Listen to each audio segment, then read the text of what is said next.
evening, Metal Faithful. It is I, your mandated reporter, and frankly, I'm mortified, Mr. Mark Radulich. And this is the Metal Hammer of Doom, the Super Blog Team Up Edition. I'm your host, the mandated reporter, and frankly, I'm mortified, Mr. Mark Radulich. And because the Doctor is in, we are reviewing, as part of the Super Blog Team Up, and that, of course, is the theme this year, this season, this quarter. The Doctor is in. We are reviewing the fifth studio album by American heavy metal legends, Mötley Crüe, Dr. Feelgood, which was released September 1st, 1989, and topped the Billboard 200 chart, making it the band's only album to claim this position as of 2020. It was the first album Mötley Crüe recorded after their quest for sobriety and rehab in 1989. In addition to being Mötley Crüe's best-selling album, it is highly regarded by music critics and fans as the band's best studio album, as opposed to, say, Girls, Girls, Girls. This was also the band's last album to be recorded with lead singer Vince Neil until the 1997 album Generation Schwein. Joining me tonight, as he does with almost each and every Metal Hammer of Doom, my brother from another mother, Mr. Essential, Jesse Starcher. How do you do, sir? Wow, I get to participate in the Super Blog Team-Up, but it's not comic book related, so I feel out of place, but strangely at home right here on the Metal Hammer of Doom, Mark Radulich. Yes, sir. Jesse, what's your familiarity with Mötley Crüe?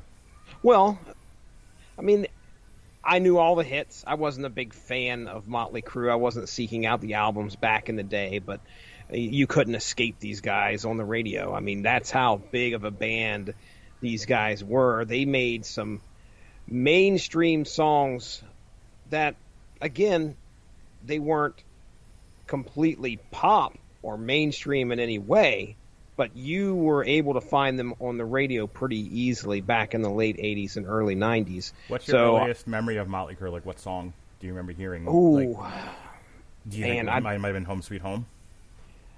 I'd have to take a look at the previous albums. I don't know much about their chronology when it comes to which songs came out when. Dude, we did the Doit.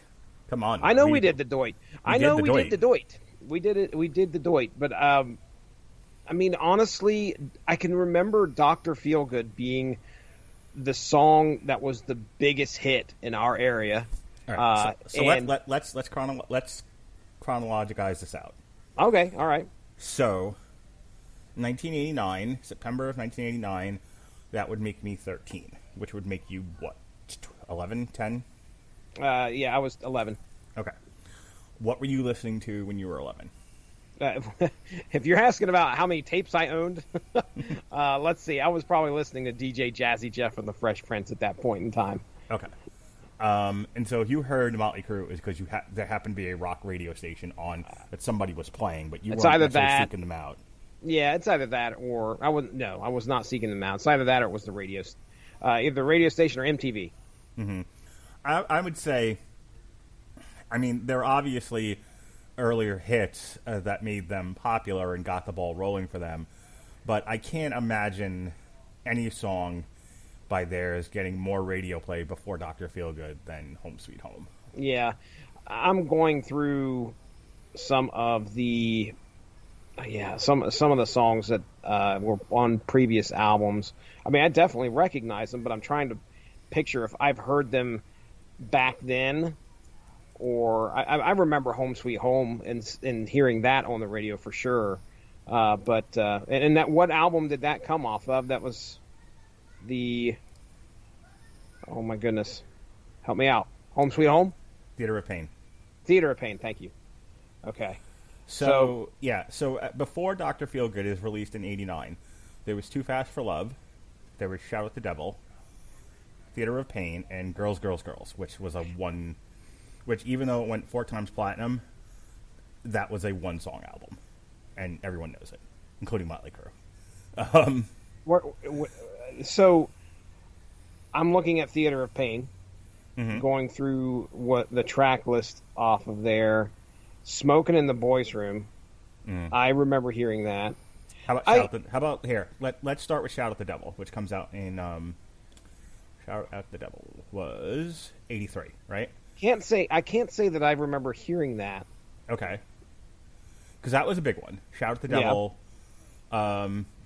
hit number 30 as its peak position. They did a cover of Helter Skelter. On the main Billboard chart, Looks That Kill got to number 12 from Shout at the Devil. Okay. And then Too Young to Fall in Love got to number 17. So, to date, by the time Shout at the Devil has been released, their highest charting single on the U.S. main was Looks That Kill. Okay. Familiar to you at all? I mean, not. I've heard it over and over recently, but I can't say that I remember hearing it at all back then. Okay. So Theater of Pain comes out. Smoking in the Boys' Room jumped to number 7, and Home Sweet Home only hit 38, which is weird. I would have thought it charted higher. Yeah, those ballads back then just really knocked it out of the park when it came to being played over and over. So I'm very surprised. And then finally, Girls, Girls, Girls. Girls, Girls, Girls actually charted to number 2. Okay, all right. My earliest exposure probably to Mötley Crüe was My Cousin Mark. My cousin Mark was he grew up a guitar player. He's a couple years older than me. He's probably as old as you, actually. And I remember I'd go over to his house, and this was before I was even listening to really getting into hard rock, heavy metal, or anything like that. But he had Van Halen posters. He had Mötley Crüe posters. He had Mötley Crüe videos going on his TV in his room, and that was probably where I remember first seeing Mötley Crüe and being a little confused sometimes as to why they look like girls. So they really had that glam hair metal look back in the day. So that would probably, I mean, if you look at the cover of Shout at the Devil, I mean, they are trying to pull off this crazy glam rock look. And I remember seeing that. So obviously my exposure to these guys had to have been in probably 84, 85 or something like that, to where my cousin had these posters on his wall. But as to remembering what I heard, I couldn't, and really enjoyed, I couldn't really tell you. But yeah. So there you go. I would say it had to definitely been early to mid 80s at the very earliest that I remember actually seeing them. But hearing them and enjoying them, I recall that being more the mid 80s or late 80s to what we're going to be listening to tonight. So some notes about this album that I think are interesting. Metallica drummer Lars Ulrich recruited Bob Rock to produce their self-titled 1991 album after being impressed with Rock's production on Dr. Feelgood. Have you ever heard the demo of the single Dr. Feelgood compared to the produced version on this album? Because they are night and day. Oh, really? No, I haven't. Yeah. That's crazy. I'm not going to play the demo tonight, but if you have a chance, just as kind of an experiment with sound, you really should hear the demo version of Dr. Feelgood because it's almost a different song. Yeah, man, Bob Rock, what a producer. That bit you were mentioning there on the classic albums run that's on Amazon, which I think they took a bunch of those off of Amazon Prime now, which kind of upsets me. But I was able to catch the Metallica one, and they talked about that. They talked about how Bob Rock came in, and this is a different story for a different day because we're talking Mötley Crüe and not Metallica tonight. But it was interesting to hear how those guys didn't get along. Bob Rock and Metallica didn't get along a lot of times. No, because they couldn't bully Bob Rock, and Bob Rock knows what he's doing, and he wasn't going to let himself be bullied. Exactly, and it turned out to be obviously it's probably one of the biggest selling albums ever when it comes to metal and Metallica. That's I don't want to get off on a side tangent about Metallica, but that's kind of like maybe the little known or the well known but hardly spoke about truth about Lars Ulrich and what's his face there, Vodka McGee, Hetfield. Yeah, James Hetfield.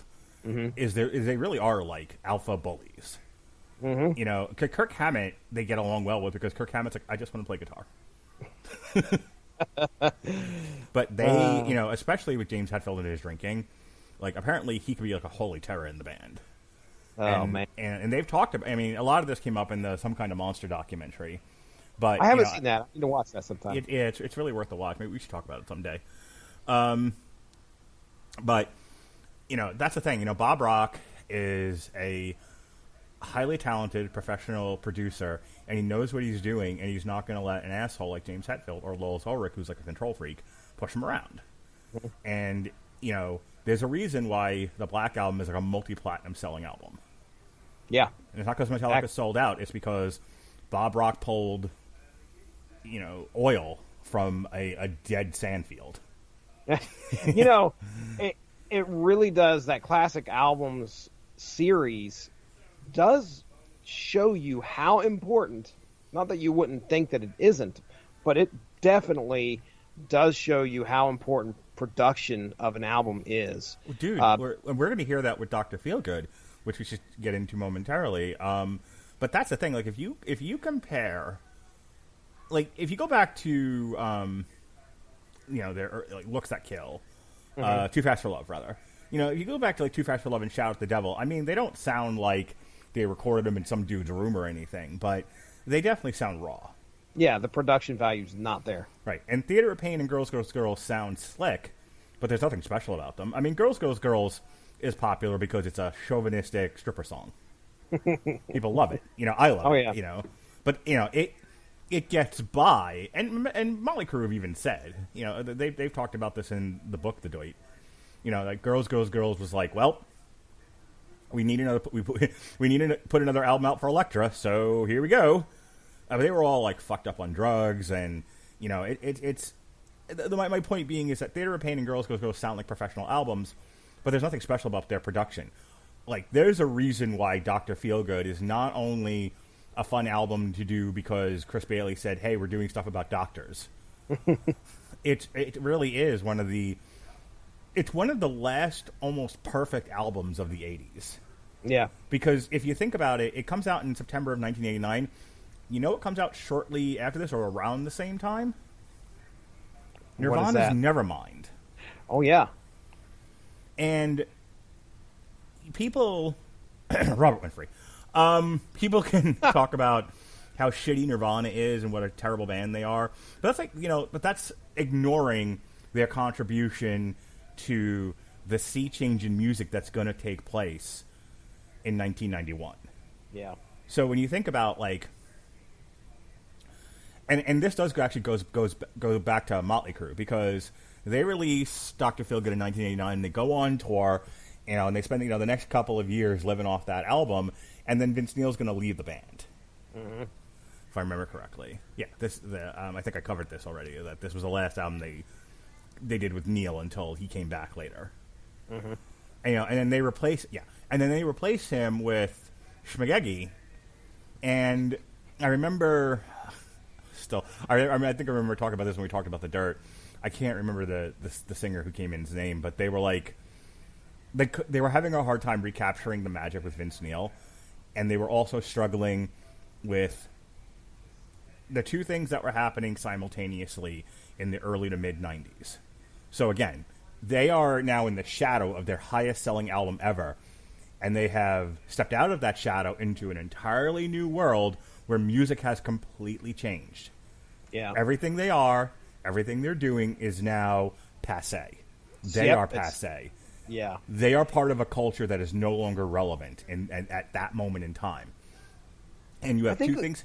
Sorry, hang on. And you have two things happening. You have the Seattle sound, and you have the new wave of heavy metal. So you have Nirvana happening on one side of the street, Pantera happening on the other side of the street, and the whole Roadrunner scene that's going to come out of that. And Mötley Crüe are like, what the fuck? Yeah, they come back, and you're just like, aren't these the guys that dressed up like chicks for a while? And and I think that's why I just came into enjoying the hard rock, heavy metal sound probably as Nirvana released Nevermind. I can remember owning that tape, shortly thereafter getting the Metallica Black Album. And it wasn't because Megadeth's Countdown to Extinction comes out in 92. Hang on, the guy's name, I want to be respectful. The guy's name was John Corabi. Yeah. Yeah. but yeah, these, these bands that I was getting into at that point. I mean, I remember hearing about Mötley Crüe and some of their songs, but I was like, I'm not into these guys. I've also told you in the past that there was definitely some strict. It's so strange because my family flip-flop. They could be strict about one thing, but something else could be on almost the same level, and they wouldn't mind, or they just didn't have a reason to say anything. But Mötley Crüe in my house was probably associated with devil worship at some point because of the whole, the pentagram being on. It was thrown around on a few. You could see that pretty much all over the place sometimes when you saw some of their music and their albums. But anyway, I mean, shout out to Devil. Come on. So that was just a band that I either missed the boat on and didn't have the chance to buy albums and really enjoy what they put out there. And then when I did buy the albums, I was getting into the rougher stuff, the Seattle sound, I guess I was following the mainstream metal bands at that point. But I mean, who couldn't? Megadeth's album, Metallica's album that came out in 91, 92, they were fantastic pieces of work. And I think after that I was getting, I told you Nirvana, I was picking up Pearl Jam's 10. So I didn't have space for Mötley Crüe in my life. And just like you said, they show back up and it's like, what do we do now? Mm-hmm. What do we do? So just to finish up that last point, when John Corabi was recording his vocals for Mötley Crüe in 1994, the album Mötley Crüe, they're like, can you sound like Phil Anselmo from Pantera and Pete Steele from Typo Negative? And then they named 2 or 3 other people, and he was like, none of those people sounded like Make Up Your Fucking Minds. If I remember nothing else about John Corabi, I will always remember that. That's hilarious. But I think it's indicative of what Mötley Crüe was going through at the time. Like, they are desperately trying to stay relevant in a world that has summarily rejected them because the world just kind of turned the page. Like, they didn't do anything wrong. They come up there like their highest charting album to date to find that the whole world has changed, and they're like, what did we do? Yeah. And then they're playing catch up. I'm trying to think of. I'm sure there were bands, but I mean, in the early to mid 90s, were you listening to bands talk about women like that anymore, like these guys do? Dude, I mean, we don't really see a resurgence of that until, well, I shouldn't say this, but I mean, I don't see a resurgence of that until Steel Panther, where I find it funny now. It's hilarious. But, back then, I wasn't hearing things other Kid than Rock. rap. I was going to say, go ahead. I would say, like Limp Bizkit had girls dancing in their videos. Sure. Kid Rock was definitely talking about cheeky women. But yeah, I would say, like, as far as the dehumanizing and sexualization of women became entirely a rap thing for a while. Exactly. White boys were whining about the abuse they suffered. They were talking about them bones. That's right. Alice in Chains did not have they did not have a booty call song on any of their albums, as far as I know. No, Phil Anselmo was talking about fucking punching people in the head. That's right. Sepultura was talking about them roots, bloody roots. That's right, buddy. They were not like tits, bloody tits. I want to listen to that. Sounds like a Cannibal Corpse song all of a sudden.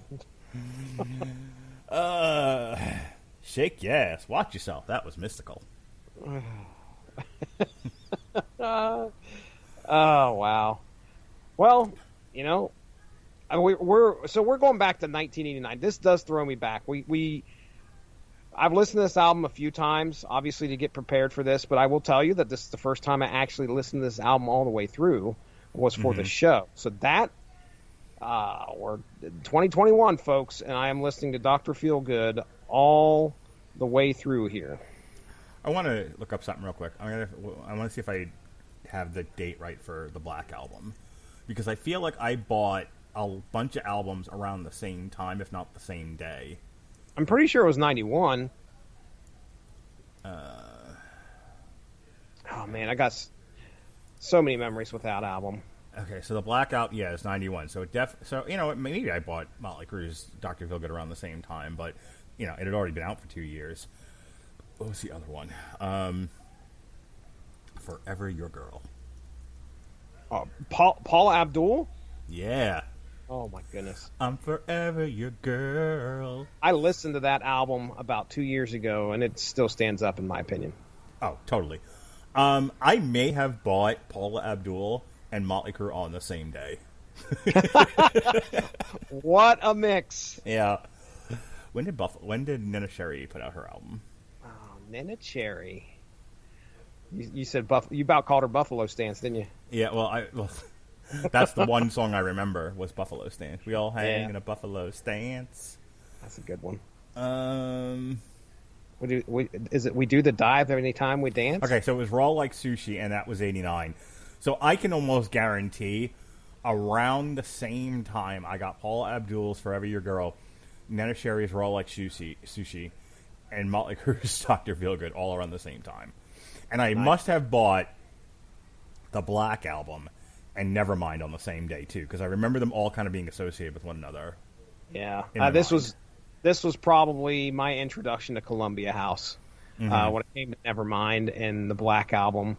Oh, man, I can remember taking that catalog to school and in study hall just kind of pouring through it, like, what's the next album I'm going to get for 3 cents? Yep. Oh, my God. We've talked about this before, and I don't want to get off too much in a tangent because we got to start playing music, but I remember when you would get those boxes from Columbia House, it was like Christmas every day. Oh my gosh. Every single time, buddy. No doubt about it. I bought so many rap albums out of that catalog. I remember buying Nas. I remember buying Ice-T. I remember buying fucking Sir Mix-a-Lot. Ice-T, Original Gangsta. Man, I abused it, as many other people did. So, and the person that got me into it was my grandma. Because I'd go over to my grandma's house on the weekend, and she'd have all these tapes.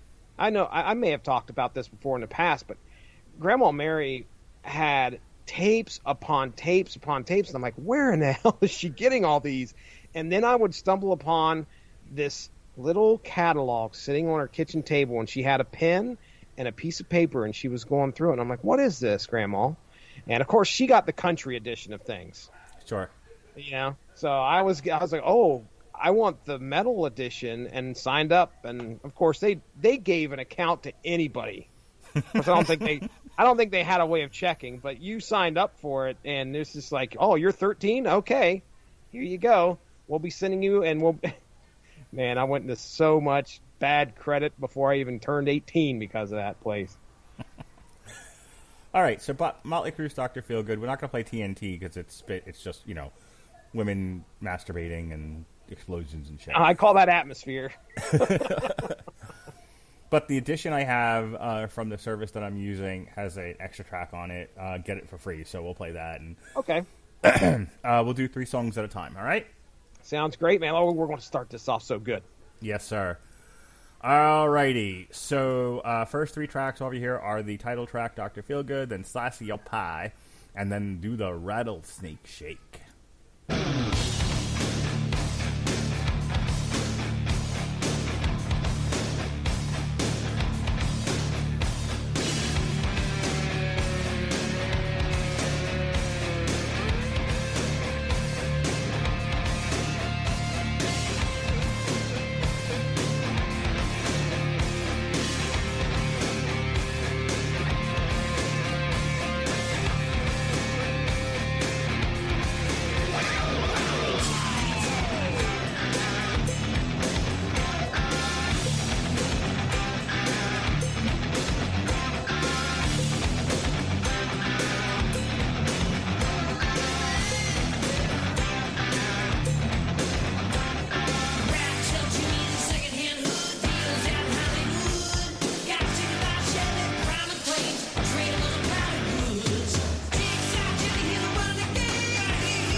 So, I feel like if the Steel Panther modeled themselves after any one band, I mean, I'm sure it's an amalgamation of a lot of bands from this era, but I feel like if there's one band that Steel Panther most modeled themselves after, it was Mötley Crüe. Because Mötley Crüe might be the one we just want to fuck all the time band since Whitesnake.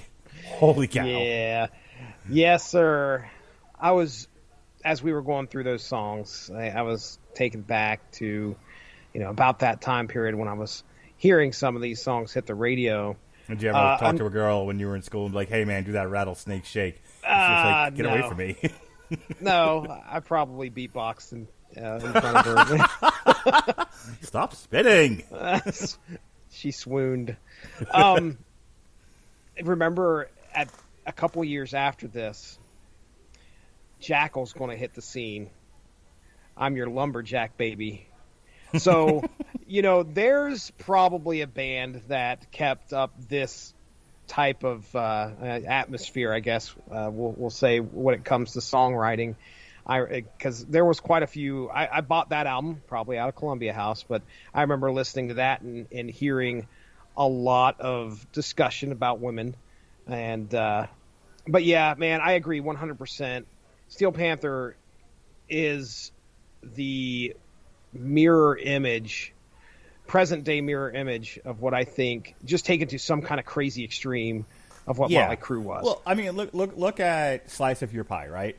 Clearly, they're talking about vagina. Oh, yeah. Absolutely. Honey, give me a little slice of your pie. Please put your vagina on my penis. Wait. Hey, pretty from across the room. Got something sticky sweet for you. Oh, boy. Oh, boy. Right. And then Steel Panther's like, okay, but how can we make it less subtle? Yeah, exactly. We're not hey, pretty, come across the room. I'm hard and erect for you. Order me up another slice of your pie. Yeah, dude. It's like they were just like, okay, obviously you had to kind of tiptoe around the censorship back then. And sure, we're like right in the middle of tipper sticker land. Yeah, dude. Era, I should say. So they're finding fun ways to phrase things. Yeah. I mean, look, the next one, Rattlesnake Shake, right? She did the rattlesnake shake, make my body ache. Yeah. Rotate your hips on my penis. Yeah. We are not anywhere done either. We're just in the first three songs. No. I mean, Dr. Feelgood is like, yeah, I'm in the streets and I'm a grimy drug dealer dealing with other drug dealers. I like getting fucked up on drugs. Dr. Feelgood. That's that whole song, right? And it's great. Yep. Okay? Mötley Crüe singing about getting fucked up on drugs. Great. That's what we came for. Yes, we came to party. And then like 8 songs in a row. Put your pussy on my dick. It makes me feel great. It's just like one song after another. We're going to get one song in there that's a ballad where the pussy is left. And he's really lamenting the fact that he really wishes he had some pussy right now. Without pussy, I would die. That's what's going to happen. That's what Steel Panther would have done if they would have had this album back then and had the free reign to do whatever they wanted. They'd just be like, okay, let's hit them over the head with whatever we want. No subtlety. Yeah. Another band that I was thinking of that does some similar stuff. I was going to Steel Panther is like watching a porno in 3D. Oh, yes. Yes, sir.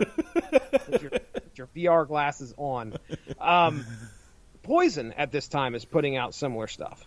And I don't know if you listen to a lot of Poison or not, but I made Pat sing Unskinny Bop to Evan Bevins because I needed to hear I needed Evan to hear Pat sing about masturbation. Okay. That's where I didn't scroll up far enough. All I saw was the masturbation comment.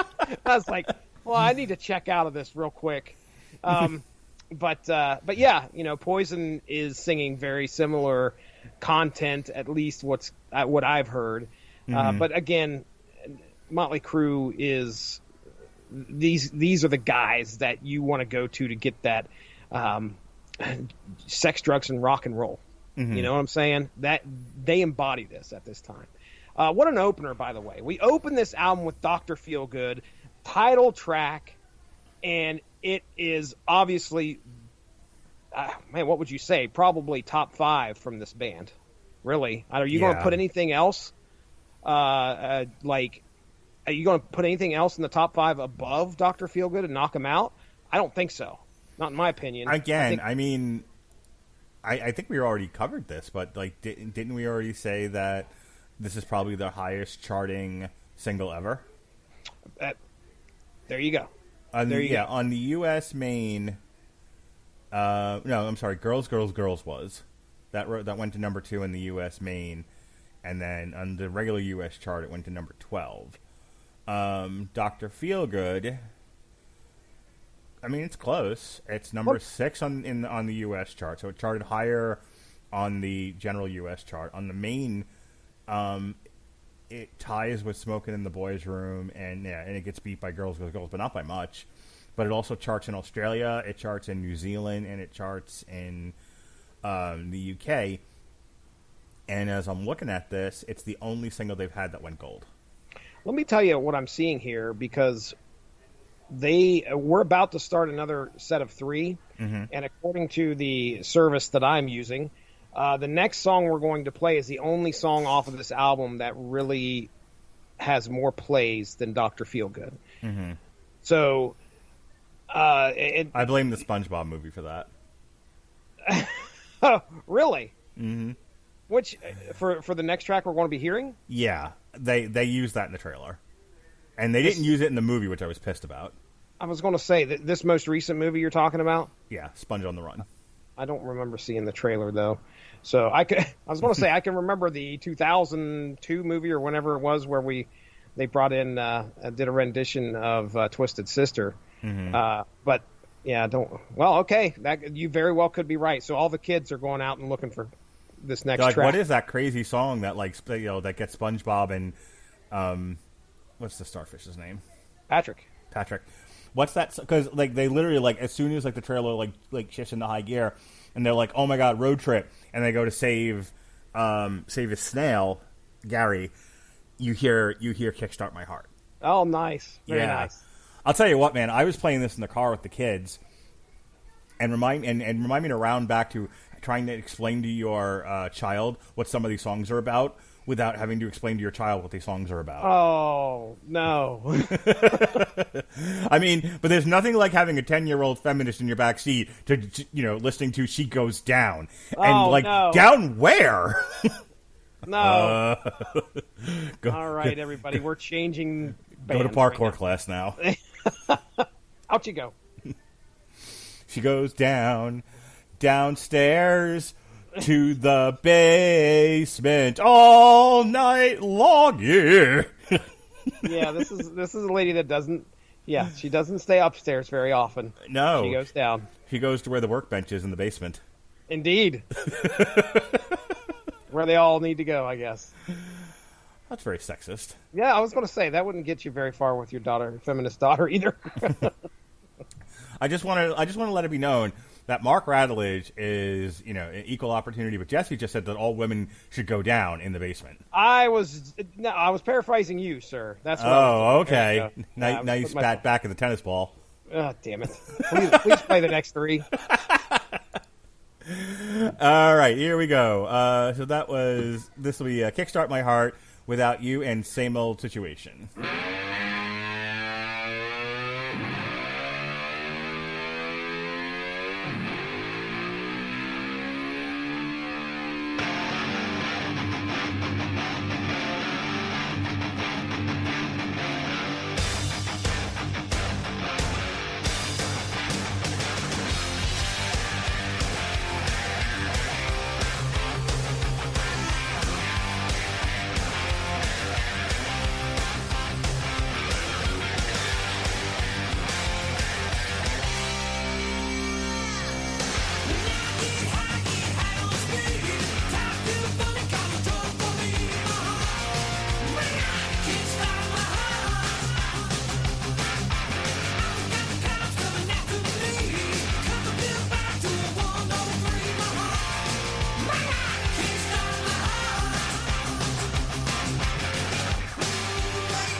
Jesse, I'll tell you, this Beast podcast is the same old situation. It's the same old ball and chain.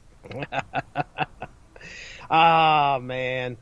So, those three... You know what would have helped? You know what would have helped them write a better ballad than Without You? Because Without You is great. I'm not saying it isn't. Yeah. Without You is darn near perfect. But you know what would have made it 100% perfect? Tell me. If they had Grammarly. Interesting. Tell me more. If Mötley Crüe had been using Grammarly to write their ballads, Vince Neil might not have left the band. You're probably right, as a matter of fact. Their next albums would have been like multi-platinum selling albums if they had Grammarly to help them. The unspoken truth that you didn't get to read in the dirt was the fact that Vince Neil had an issue basically with grammar. And the rest of the band, they said, no, sir. And he was like, what? What's the problem?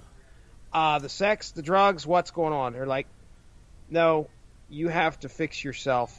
You have to fix these words you're putting on the page. Well, I'll tell you, Nikki Sixx wrote most of the music. Unfortunately, he wrote them using mostly doodles and like pentagrams and shit.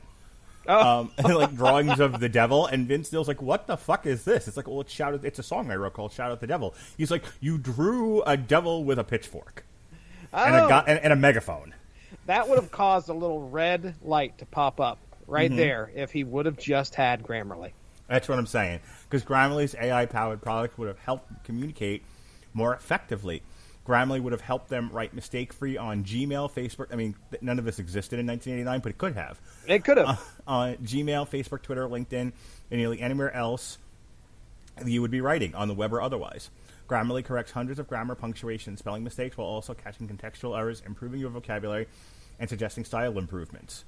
So when Vince Neil was like, or Nikki Sixx was like, I want to write a song about sticking my dick in a girl's vagina a lot, and her always being accepting of said penis. And Grammarly would have been like, well, probably shouldn't. I mean, the song you have here is, I want to put my dick in you. I want to put my dick in you over and over, over and over. Why don't we change that to, it's the same old situation. There you go. It's the same old ball and chain. The AI is impressive. Yeah. Impressive. I really hope the people at Grammarly check this podcast to see if we're doing the Grammarly ad. Oh, please do. I would have loved so you get, you put your lyrics before we finish up this ad. Let me put one more thing in there. So you put your lyrics in there or what you're writing, and Grammarly has an AI bot that will kind of give you an emoji to show you what the feeling is that you're getting across with your writing. Right. But they don't have a sloppy wet penis. Well, I think I think the original lyrics to any number of Mötley Crüe songs would be like a deflated balloon, but when Grammarly changed it up and and gave it some pep, it would be a peeled banana or zucchini or an erupting volcano. There you go, eggplant all the way. Eggplant. There it is. Ding dong man, ding dong man, ding yo. Dong, yo. To download Grammarly today, go to. I hope Chris Bailey is driving when he hears this. To download Grammarly today, go to getgrammarly.com/W2M network. That's getgrammarly.com/W2M network to turn your unsubtle sex songs into platinum-winning hits. Fantastic. So these three. Subscriptions to Grammarly skyrocketing after that ad read. Yeah, exactly. I want to tell this girl that I like her, but all I can figure out is I like you. It's like fucking Cyrano de Bergerac.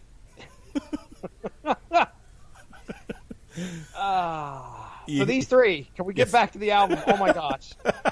Yes, sir. These three songs, all released, right? They got all released as singles, and of the three, I mean, my goodness, I don't know how you could say anything about anything bad about "Kickstart My Heart." Dude, that song gets me so amped. Yeah. Like, oh my god, I just like if there was a better song for the Ultimate Warrior to run out to than what he went with, it would have been Kickstart My Heart. Because when I get high on speed. That's right. I mean, the wind-up for that song, just at the beginning, if that hit the stadium speakers, Oh my God! Dude, when that song kicks off, when they're done with the and you go, if you don't punch a baby, you're not a real man. That's right, buddy. Find yourself a baby, kick it too. Yeah, just fucking punt it. Go to the stadium tour, the football stadium tour that Mötley Crüe and Def Leppard are playing at, and punt a baby through the uprights. Nice. Mark Radulich told you to do that. Okay. Yep. Of the three, though, my favorite and possibly, very much possibly, my favorite off of this album is "Same Old Situation." I like that song. Yeah, it's a good one. I mean, it definitely doesn't get as many plays, anywhere near as many plays as "Kickstart My Heart," but I remember when that song came out and really enjoying it, and to this day, it's probably one of my favorite off here. "Kickstart My Heart" will always remind me of my wife's brother. I know I've mentioned this on the podcast before. I think it was when we were talking about the Dirt. He was the Doit, excuse me. He was the guy that we associated after I started dating my wife. I mean, the one guy that was one of the biggest Mötley Crüe fans I've ever met was my wife's brother, Rob.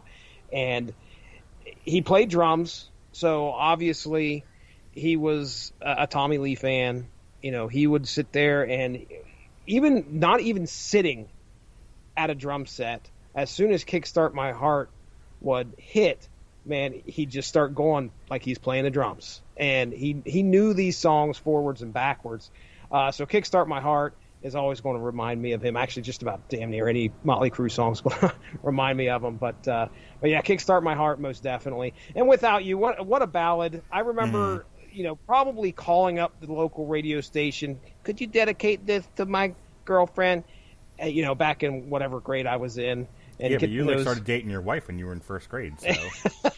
It was a little bit after this. It's about 3 years after. 3 years after the release of this. Okay. Did you really dedicate "Without You" to some girl?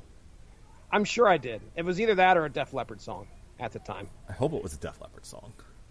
It could have very well been. And I hope anything. it was "Pour Some Sugar on Me." Tell me what the album was that would have been. I know exactly. I've probably may have told this story already, but my babysitter was irate when that song became popular because she had little kids running around her house singing that song. Yeah, and that's why we have tipper stickers, because of Prince and little kids. She would, you want me to pour some sugar on you? Come in here. And she would grab the sugar and pour it in their hair in order to teach them a lesson. Nice. Yeah. And the song you're thinking of is "Bringing on the Heartbreak." Okay. Oh, that's a good one, man. Yeah. Did you do any skating rink stuff when you was a kid? I mean, I know you did some of the clubs later in life. So most of my stories are about being beaten by my parents, but the few happy memories I have of childhood are my dad bringing me to the United Skates roller rink. Nice. Very nice. Yeah, he took me for skating lessons, roller skating lessons, not ice skating. We didn't live in Minnesota. We lived in New York. Yeah, every Saturday for a really long time. He brought me up there, and we did skating lessons, and then we would stay for the free skate. And, and I remember for years and years and years, like, that was the thing to do. Like, before video games and everyone stopped going outside, the thing to do as a kid was to go to the roller rink. And there were two in the Long Island area where I lived.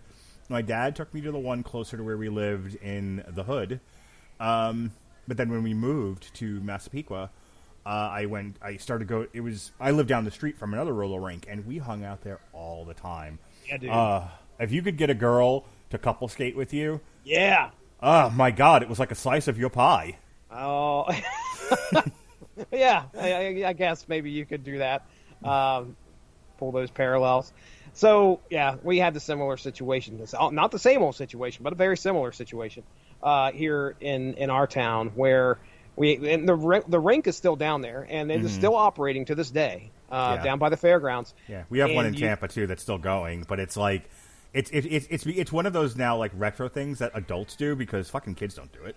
No, dude, no. And they hold birthday parties, and that's about really probably the main source of their income. But yeah, I was in the same boat, dude. Every Friday night, you would go down there, and you'd be hearing people at school. You going to the roller rink tonight? You going to the roller rink tonight? Now, granted, I lived on the outskirts of this town, so most of we were still going to the roller rink, living 20 minutes away from town, going to a completely different school district. We were all heading to the roller rink to have a good time and a couple skate to some Bryan Adams or something like that. So, but I remember I remember the ballads getting played and everybody going out there holding hands and I had to have been 6 or 7, between 5 and 7.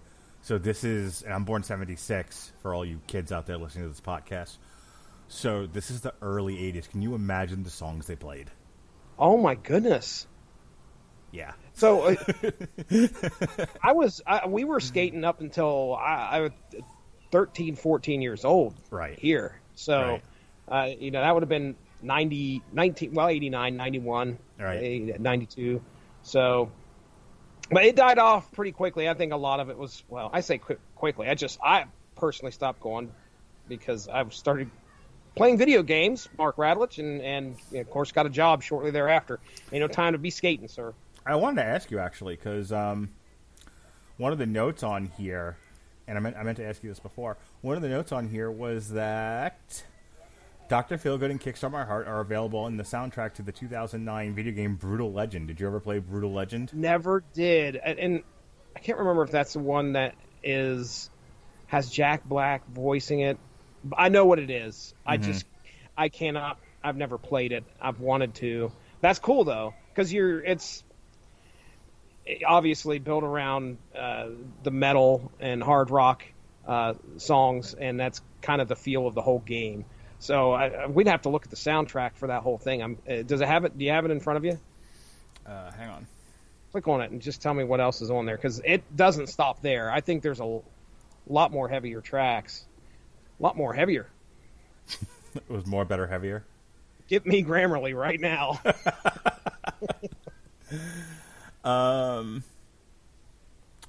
It doesn't give a list here. I'm trying to remember. I swear Jack Black was involved in it somehow, but I'm probably getting that screwed up.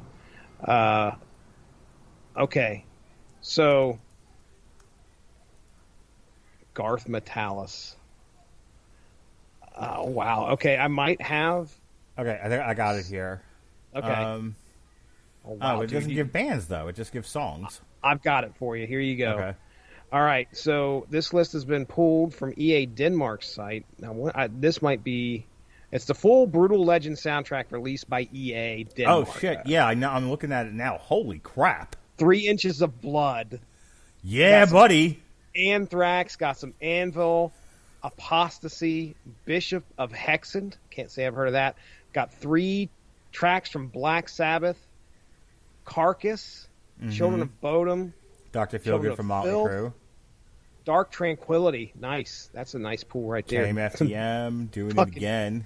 Dokken. Iced Earth. Yes, Kickstart My Heart for Mötley Crüe again. Look at that soundtrack, dude. How long is that? Death Clock's on here. How hilarious is that? I want to have Rock of Ages of Def Leppard. Nice. That's good. That's good Rob stuff right Zombie. there. Yeah. Well, Mastodon. High Speed Dirt by Megadeth. One of my favorite Megadeth songs. They have a Budgie song on here. How fucking crazy is that? Now see, that's a band I didn't even recognize, so don't know no Budgie. Budgie was an inspiration to Metallica. I think they've actually covered one of their songs. Really? Okay. Yeah. All right, man. Well, let's get on with the show. Another Mötley Crüe song. Let's go ahead and play the next 3 tracks here. We're on the back half of the album now. So we got up next Sticky Sweet, She Goes Down, and Don't Go Away Mad, Just Go Away.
Jesse Starcher, Don't Go Away Mad, Just Go Away. Blame it on the rain. That's Milli Vanilli. When did that come out? I was just curious. That had to have been released like shortly or right around 1989, July 13th, 1989. Ugh, God, what a year for music. No kidding. So I have to tell you, if I had to pick a song that doesn't have like of the lighter Mötley Crüe, like I'm not allowed to pick any of the heavy stuff, just the kind of lighter fare. Probably Okay. Don't Go Away Mad is like my favorite song by them. Yeah, that's good stuff, man. I mean, Yeah. I remember this was like the last off this album that we see get released as a single, right? Or it's not the last, but I mean, it got released as a single, correct? I Yeah. believe you are correct. Okay, yeah, and I remember. All right, just to get this, just so we have it said, Dr. Feelgood is August 28th of 89. Kickstart My Heart, November 20th of 89. Without You is 90, March 12th, 90. Don't Go Away Mad, Just Go Away is May 28th of 1990, and Same Old Situation is July 31st of 1990. Okay, all right. So Yeah, of what we heard so far, "Don't Go Away Mad" is the other single that, and the last of the singles that we are going to hear tonight that got released. And I remember hearing it and loving. I mean, how many times did you actually say that to a girl? All the time. Don't go away, man. Just go away. You know, and I don't Catchy. want to make myself sound like a woman-hating psycho. I have a daughter. I have a wife. You know, I respect women. But, you Yes, know, you do. I had my struggles growing up. And I would say between Guns N' Roses, I used to love her, but I had to kill her. And Girl, Don't Go Away Mad, Just Go Away. Uh-huh. I had a hard time deciding which was my which was my theme to live by. I hear you, sir. I had some struggles as a youth. Well, I just thought it was a funny thing to say, so. But yeah, I really do. As far as lighter songs go, that's a good one to pick, man. I really do enjoy that one. We've already made fun of "She Goes Down." I don't think we'll make fun of it anymore, but it is. I mean, I just heard his pants unzipping for the first time? And the giggle. Yeah, and the giggle, and I was like, well, wait a second. I didn't catch that before. No, I've been blown before. Okay, all right. I'm glad we have that on record. Yeah. For anyone listening to this in the future, just know I've had a blowjob or two in my lifetime. Never was it preceded by a giggle. Never. It doesn't usually start out so well. I mean, a sigh? Sure. A groan? Absolutely. A reticent? Absolutely. Put that away, sir. You know, if you could hear eyes crossing or rolling, yes. All of which has preceded a blowjob. Oh, wow. A dutiful wink even, but never a giggle. Yep. Well, anyway, Mötley Crüe wrote a song called "She Goes Down," and it is exactly what you think it's about. So I played this in the car with the kids. Yes. Like a good father does. This was a couple of days ago. I was taking them to parkour class, and it's a drive across town from where we live. Because the school that we bring them to is close to their school, which is also across town. Mm-hmm. But my wife came home because she had to tutor, and she was like, "Can you jump back in the car with the kids and take them to parkour class so I can tutor?" I'm like, "I hate you, girl. Just go away." I used to love her, but I had to kill her. That's going to get played at my trial, by the way. Sir, we have you on record quoting Guns N' Roses. Anyway, that was all in my head. In my mind, out loud, I said, "Sure, I will put pants on and take my kids to parkour class." Absolutely. So I jumped in the car with the kids, and I turned up Dr. Feelgood, and we're like, "Yeah, when you have a 7 and a 10-year-old in your car, it's good to play songs about drugs and pussy." Oh gosh. And they didn't think anything of it. Like, it's none of this is like I played Scooter for my son, by the way. God Save the Rave, Jesse. Okay, all right. Yes, nice. That he was into. My daughter, but he was like, yeah, more Scooter. Neither one of them could care less about Mötley Crüe. However, you'd think she would have asked at some point about "She Goes Down" or "Sticky Sweet." Yeah. A Rattlesnake Shake. You know what she asked me about? She was like, "Can you explain the song to me because I don't get it?" I'm like, "Oh God, please don't ask about the blowjob song." It's like, yeah, you got an 80% chance of making out of this unscathed. Or make that scathed. And she goes, "Why does he want her to go away?" I'm like, "Oh, thank God." Well, women are terrible. No. She took that very well. Yeah. You still have hope because you're still a girl. You're not a full-grown terrible woman yet. No, I didn't say any of that, kids. But she did say, she was like, "I don't understand the song." He's saying, "Don't go away mad, just go away." And he was like, "Lily, sometimes people just get frustrated, and you don't necessarily always want to leave a situation with the person upset, but sometimes you just got to be not in the situation anymore." That's right. So, thus, don't go away mad, just go away. And I'll tell you, like, Mötley Crüe, not the most deep band, for sure. Mm-hmm. But I mean, as far as breakup songs go, and about like, the stress and the tribulations of dealing with a relationship that goes bad, like, does it get that much better than "Don't Go Away, Mad"? Yeah, they do a great job of putting in what a lot of people feel into that song. Highly relatable. Exactly. You can pick that lyrically. You can pick that apart and identify with everything that's being said. So it's good. It's a fantastic song. For sure.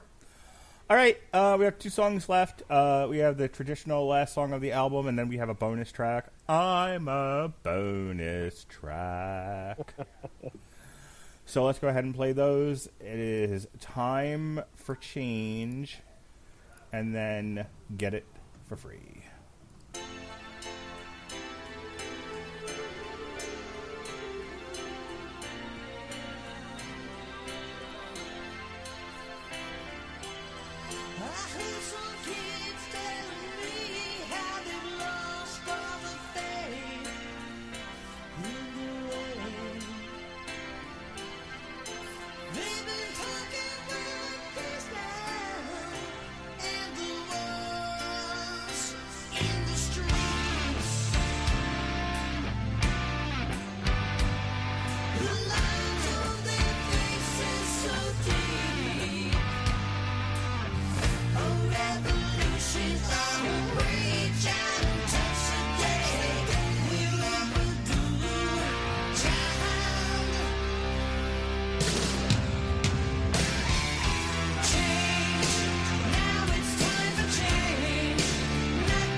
Of course you get it for free. You're in a famous rock and roll band.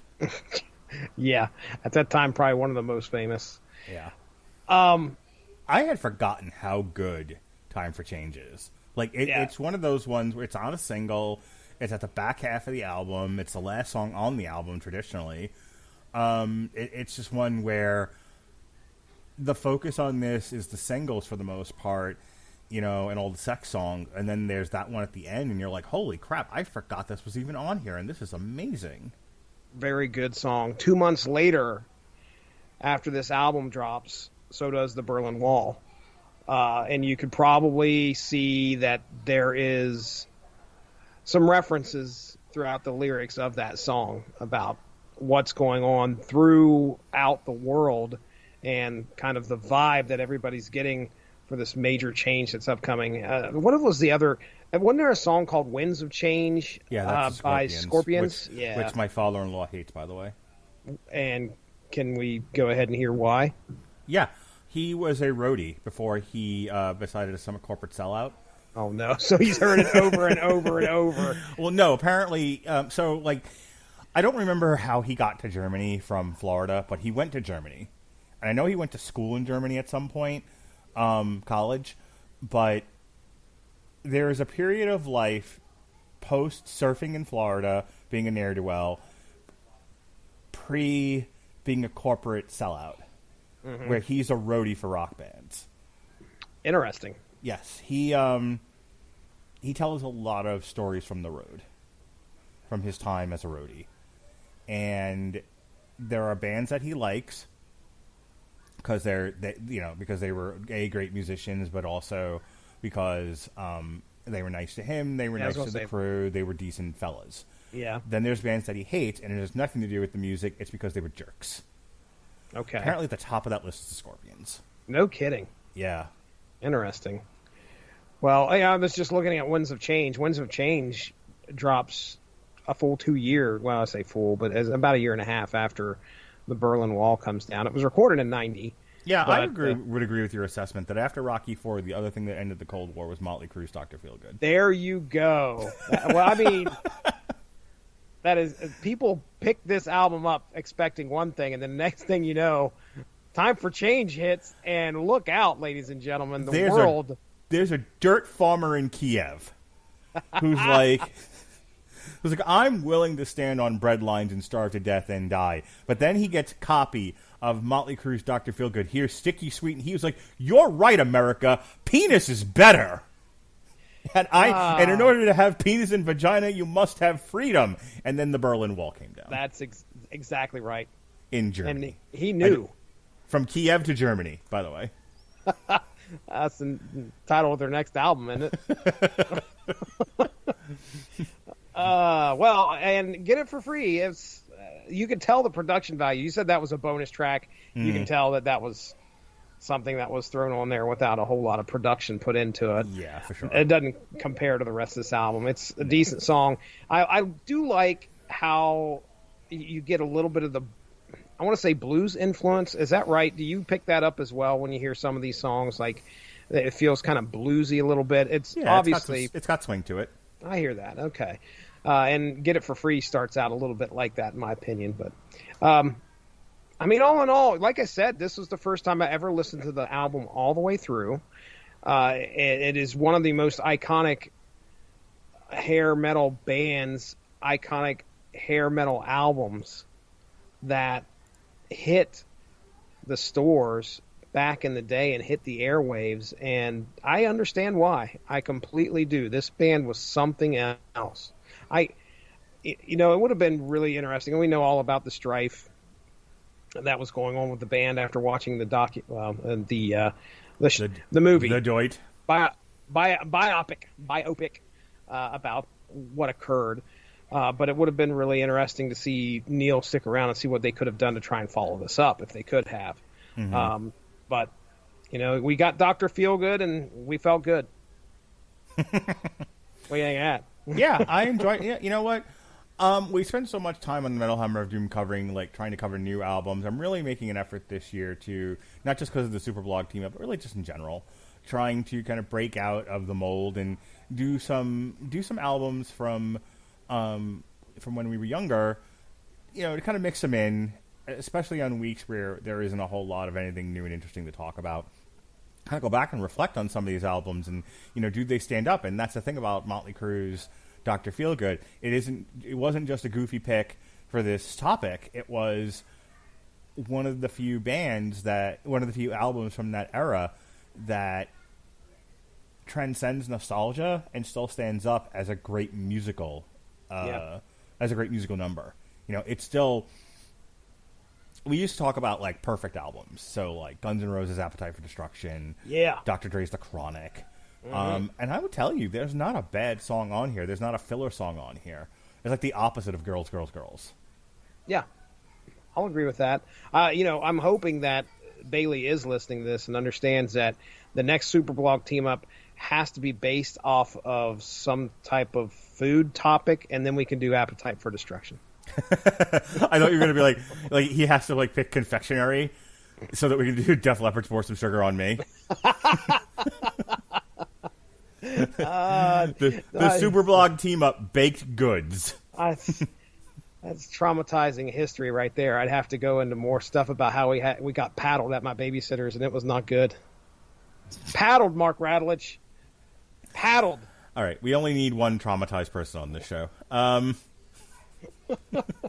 This is sad. Before we go, if you've enjoyed, listen, if you're like one of the kids out there, if you got hip to this through like a Facebook group that I posted in, or you saw this on Twitter, you're like, what are these two fucking old fogies talking about this hair metal band for? I'm gonna listen to this, and then I'm gonna write them on Twitter and tell them, you guys are a bunch of. I don't know. I had like 3 or 4 different things I wanted to call myself, and I was like, no, that's going to get me in trouble. That's going to get me in trouble. That's not acceptable anymore. We'll leave it up to them. You come up with the insult. I'm sure it's some word I've never heard of. In any case, God, you're old when you try to insult yourself and can't do it. Yeah. Because everything will get you in trouble. Anyway, so if you're a young kid and you're like, what is this shit all about? And you listen to it, and you want to go check out the full album, you can go ahead and click on our link here in the description of this podcast for getamazonmusic.com/W2M network to get a free 30 days of amazonmusic.com. You can stream the album. You can stream all of Mötley Crüe's catalog, the stuff with John Corabi, the post-John Corabi, Vince Neil stuff. You can go all the way back to Too Fast for Love. You can listen to Girls, Girls, Girls, and maybe have your girlfriend or your boyfriend, for that matter. I mean, why be sexist? Just dance on a pole for you. And it doesn't have to be sexual, because pole dancing is an athletic endeavor, as we know. That's what I understand, yeah. Yep. There was a campaign to get pole dancing in the Olympics. I do recall hearing that, probably from you. Probably. So if you would like to dance on a pole to Girls, Girls, Girls, but you can't quite find it anywhere on the internet for some odd reason, download... Click on our link of getamazonmusic.com/W2M network. Get yourself a free 30 days of Amazon Music and stream Girls, Girls, Girls and dance up and down a pole. Do it. Do it to it. And then skydive naked from an airplane like I do. There you go. I skydived naked from an airplane before we started this podcast tonight. I wondered. I was like, give me 10 minutes. I got to skydive naked from an airplane. My God. Kickstart my heart. I get a shower. That's what I want to do sometimes so I can dry off real quick. I just skydive naked from an airplane, get all them nooks and crannies nice and dry. The Jesse Starcher air dry method. Got a shower. All right, I'm hitting the plane. I'll be back soon. Where's Dad? He'll be along in a minute. Why are you naked? Why aren't you? Where's that whistling sound? My God! In the breeze. Jesse Starcher is kickstarting my heart. Ah, yes, indeed. My goodness. So I got to share this with you real quick. Okay. Robert Winfrey, this will be the last thing, and then we're going to close up for the night. Robert Winfrey allegedly sent me ribs in the mail, and I haven't gotten them yet. I don't know where they are. I don't know how long it takes. I didn't really expect him to send me food in the mail, but he said he would. So, and then he followed up today, and he was like, "Did you get the ribs?" And I'm like, "You sent me ribs." He was like, "You asked for ribs," and I'm like, "Oh, okay." Well, no, I haven't gotten them yet. And he was like, "Maybe they didn't make it past the food inspectors." And I'm like, "What did you do? Rub them with cocaine?" He just wrote me back. Don't ask me about my secret rub. That's right. That is right. When I get high on ribs. There was a story, and you may have heard of this, but there was a story I remember watching. I can't remember what show it was. I just know it was one of those shows where they talk about crazy situations.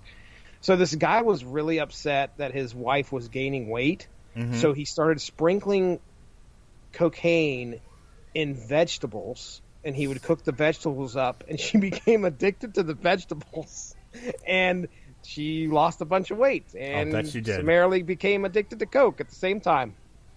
That's awesome. So I'll suck your dick to some broccoli. Expect, when you start eating these ribs, if you start getting the twitches or whatever, you start coming down off of that, and you're like, I need some more of them ribs. Don't ask Robert Winfrey about his secret. She goes down on asparagus. She goes down. Chris Bailey's going to be like, okay, we're just doing comics next time. Oh, yeah, I'm getting thrown out of the Super Bowl team. Beyond the Pages gal. She's like, nice Lucy Van Pelt, and poor Evan Bevins, innocent Evan Bevins, Dr. Bong, not about pot. That's and there's right. me, Dicks and Pussy. She goes down.